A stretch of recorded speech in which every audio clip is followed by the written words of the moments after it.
চলো একটু কাজ করে আসি।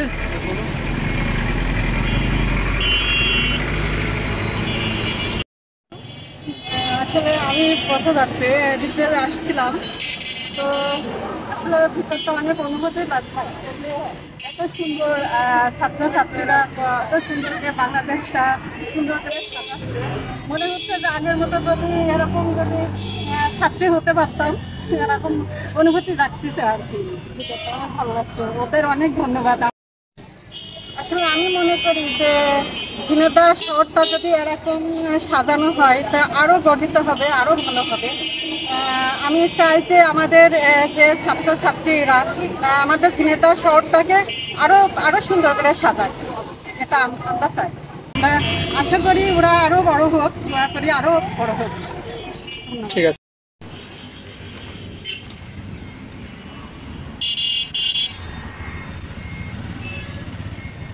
চলো একটু কাজ করে আসি।